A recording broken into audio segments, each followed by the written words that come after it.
was less of a piece of sports equipment and more like a king's scepter. And this legendary club was the grand prize for a massive charity golf tournament. The tournament organizers, these two ambitious but slightly chaotic brothers, had poured everything into this event. They'd mortgaged their homes, cashed in their savings, all for this one glorious day.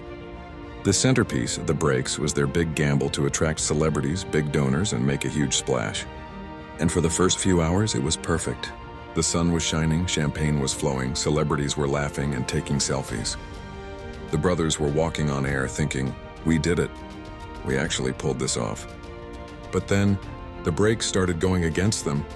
First, a freak gust of wind, a mini tornado almost ripped through the main tent. It sent champagne flutes flying and, more importantly, knocked over the pedestal holding the breaks.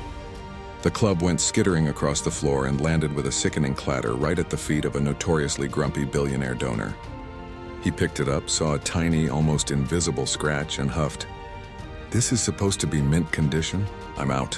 And just like that, their biggest donation vanished. The brothers started to panic, but it gets worse. A few minutes later, one of them gets a frantic call. The celebrity guest of honor, the one meant to present the trophy, had a sudden, debilitating case of food poisoning from a bad oyster the night before. He wasn't coming. Their main event just lost its headliner. The vibe shifted. The air got thick with tension. The brothers were desperately trying to hold it together, smiling through gritted teeth as their dream crumbled around them. It was a full-blown, slow-motion disaster. Just as they were about to call it a day to admit defeat, a golf cart pulls up, and out steps the #1 golfer in the world.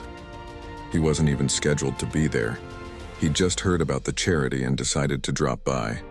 He sees the chaos, the long faces, the half-empty tent. He walks over to the brothers, who look like they've seen a ghost. He just smiles and says, "Heard you guys are having a tough round. Mind if I play through?"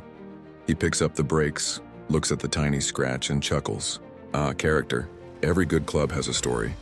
Then he walks out to the 18th green, where the remaining crowd has gathered, drawn by the commotion.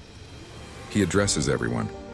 He talks about how life, just like golf, is all about the bad breaks. It's about how you recover from a bad shot, not how you celebrate the perfect ones.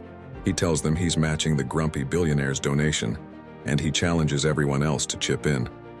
Then for the grand finale, he auctions off a one-on-one lesson with himself. The bidding goes insane.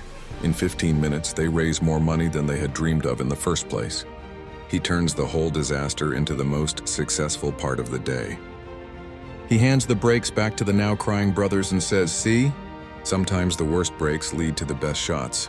And with a little wave, he got back in his cart and drove off, leaving behind a legend, a saved event, and a very, very valuable lesson.